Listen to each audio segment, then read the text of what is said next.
ये अपना जो प्रेम दर्शा रहे हैं अपने आराध्य के प्रति, ये पोस्टर नहीं है, आप उसके बियॉन्ड देखिए, उसके पीछे जाकर देखिए। जुलूस में जो युवा दिखाई दे रहे हैं, जो बच्चे दिखाई दे रहे हैं, जो टीनेजर दिखाई दे रहे हैं, आप उसको देखिए। ये कौन सा षड्यंत्र चल रहा है हमारे भारतवर्ष में भाई, हमारे राष्ट्र में कौन सा चल रहा है?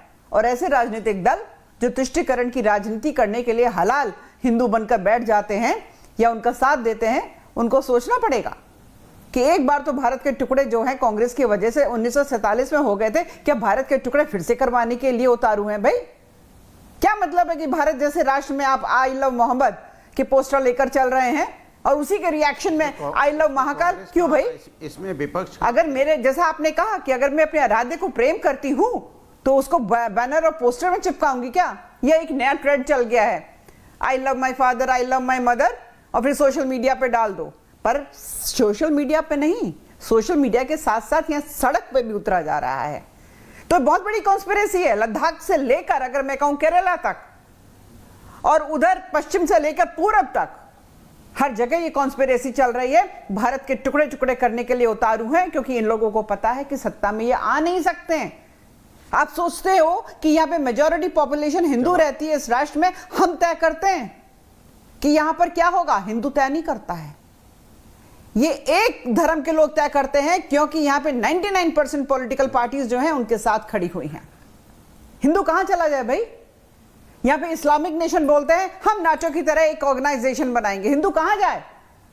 अगर इस देश में हम कहते हैं भगवान श्री राम का मंदिर बनना चाहिए, तो हमसे कहा जाता है कि भैया कैसे हक को आप किस हक से मांग रहे हो? हम काशी की बात करते हैं, हम मथुरा की बात करते हैं तो कह दिया जाता है शट अप, धर्म निरपेक्ष राष्ट्र है।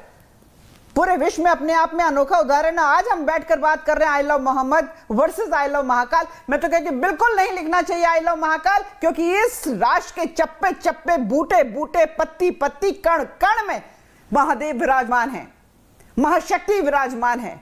किसी के बाप में दम नहीं है कि वो जो पहचान मेरे राष्ट्र की है उसको मिटा दे। बाकी दूसरे बोलिए मैं नहीं जानता, बोलिए, क्योंकि आजकल एंडिंग कमेंट्स का टाइम गरिमा मुझे देती नहीं है। बोलिए रोहित आ रहा हूं, जवाब साहब आ रहा हूं, बोलिए। देखिए मैं देख ही रहा हूं, प्रवचन दिया, मैं तो देख के पूछ रहा हूूं। कह रहे हैं कि हमारा राष्ट्र, एक मिनट मेरी बात हो जाए, जी की पार्टी चाहेगी कि आप रिएक्शन एक मैं अपनी बात कह लूं। पूरा विश्व, हम महादेव को प्यार करते हैं, मेरी बात सुन लीजिए, मैंने आपके बीच में नहीं महाकाल को प्रेम करते किसी भी रूप में, बिल्कुल महादेव को सब। महादेव अब सुनिए तो सही, अब सुनिए तो सही, सुनिए। अरे आप मेरी बात तो सुन लीजिए, आपकी बात मैंने सुनी, जल्दी क्विक। हमारा देश विश्व में सबसे महान क्यों पता है आपको? क्योंकि हम अनेकता में एकता वाले देश हैं, इसीलिए हिंदुस्तान महान है। हिंदुस्तान में हिंदू, मुस्लिम, सिख, ईसाई, अगड़े पिछड़े विभिन्न धर्म और जाति के लोग रहते हैं, फिर भी हम एक हैं, फिर भी हमारे अंदर में एक भारतीयता रहती है, हिंदुस्तानियत रहती है। इसलिए पूरे विश्व हमें बहुत प्यार की नजर से देखता है कि इतनी विभिन्नता के बाद भी इसमें एकता है। तो क्या हम उसको खत्म कर दें? क्या हम अपनी पहचान मिटा दें? हिंदुस्तान अपनी पहचान मिटा दे? क्या हम दूसरे देशों जैसे हो जाए, जैसे पाकिस्तान है, जैसे और रोहित और सही लोग नहीं है रोहित। हिंदुस्तान देखिए ऐश्वर्य जी, मैं तो देख के थक गया। ऐश्वर्य जी, हाँ जी, यह बहुत गंभीर मामला है, यही कोई समझ नहीं रहा है इतनी देर। यह बहुत गंभीर मामला है जो बरेली में घटित हुआ है। यह बहुत गंभीर मामला है जो बरेली में घटित हुआ है। नेपाल में जो घटनाएं घटित हुई, उसके बाद जिस प्रकार से लोकसभा में विपक्ष के नेता राहुल गांधी जी, समाजवादी पार्टी के राष्ट्रीय अध्यक्ष अखिलेश यादव जी, और नेपाल से सटा हुआ जो मेरा गृह प्रदेश है बिहार, वहां के बाबू तेजस्वी यादव जी, इन त्रिमूर्तियों ने जिस प्रकार से जनजी को भड़काकर देश में धार्मिक उन्माद फैलाने की राजनीति का शंखनाद का आगाज कराने का एहसास मीडिया के माध्यम से किया था, उसका प्रमाण बरेली में मिल गया है। मैं देश के माननीय लोकप्रिय प्रधानमंत्री आदरणीय नरेंद्र भाई मोदी जी से और देश के यशस्वी गृह मंत्री आदरणीय अमित शाह जी से हाथ जोड़ के अपील करता हूं कि ये वंशवादी राजनेता, जिनकी सत्ता की जमीन खिसक चुकी है जनता के समर्थन के बल पर, क्योंकि जनता प्रधानमंत्री मोदी जी के नेतृत्व में खड़ी है, देश का नौजवान खड़ा है, तो ये लोग अपनी खोई हुई जमीन को, बिहार मरे हुए जमीर को वापस बिहार में नहीं हुआ, देश के नौजवानों को बनाना चाहते हैं। आप बात समझिए। जवाब साहब प्लीज, मैं एंडिंग कमेंट्स इस पे आ रहा हूं। रोहित, आप मुझे बात बताइए, आप तो इतनी पूजा पाठ करते हैं, आ रहा हूं ना। नहीं, आप तो इतनी पूजा पाठ करते हैं, आप मुझे बताइए, हाँ। जो आप और आपके आराध्य के बीच में है वो बिल्कुल पर्सनल नहीं है। करेंगे, हिंदू हम तो नहीं करें। अरे सुनिए रोहित, ये क्या, you are becoming over smart, please listen. हम और हमारे आराध्य के बीच में जो है, चाहे आप हो या जवाद जी हो, वो बहुत पर्सनल होता है। हम उनको सखा भी लेते हैं, हम उनको मार्गदर्शक भी लेते हैं, हम उनको पिता तुल्य भी लेते हैं, वो सिर्फ आप और आपके आराध्य के बीच में है। लेकिन I love Mahakal, I love Mohammad, I love Mahadev, इसकी जी आज तक तो मैंने कभी सुना नहीं। ये रीच में हो रहा है भाई, ये सोशल मीडिया की वायरलिटी में हो रहा है।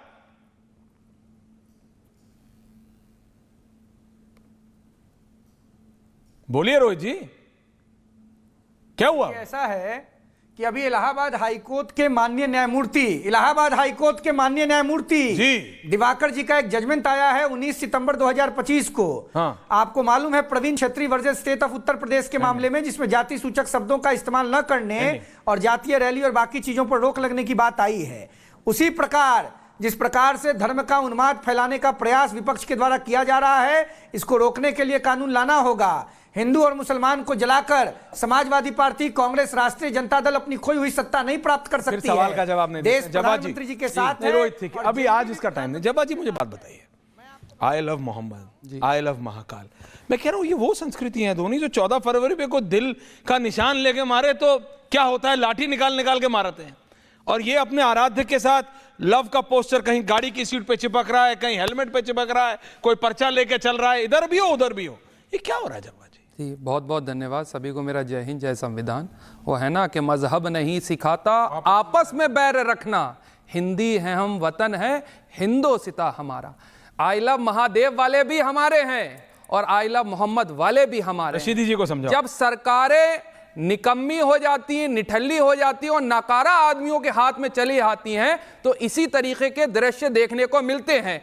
चाहे आप उठा लीजिए लेह लद्दाख के अंदर, चाहे आप उठा लीजिए मणिपुर के अंदर, चाहे बता लीजिए इस वक्त उत्तर प्रदेश के अंदर, चाहे आप चले जाइए हरियाणा के अंदर, जहां जहां ऐसे लोग बैठते हैं जो धर्म आधारित राजनीति करते हैं, देश का नुकसान होता है, समाज का नुकसान होता है, युवाओं का नुकसान होता है और देश की इकोनॉमी का तो बहुत बड़ा नुकसान होता है। मानते हैं ये दिल का निशान लगाना, अपने अपने आराध्य के नाम के साथ सभी उसके स्टिकर बनवाना, उसकी टी-शर्ट पहनना, नहीं मैं आपसे पूछ रहा हूं, सबके आराध्य उनके लिए सर्वोपरि हैं। आचार्य जी ने बोला ना, कोई अगर भगवान के, जैसे फैज साहब ने बोला, भगवान के नाम के, गणेश जी के नाम के कोई पटाखे बनाता था, कोई कुछ बनाता था, कोई कुछ, कोई बीड़ी पे गणेश जी का नाम लिखना, वो सब हटा, उसके खिलाफ केस हुआ। कोई टी शर्ट बना रहा है, कोई कुछ पहन रहा है, कोई स्टिकर गाड़ी की सीट पे लगा रहा है, मोटरसाइकिल की सीट पे लगा रहा है, उस पे बैठेंगे भी, उस पे खड़े भी होंगे, ये क्या हो रहा है?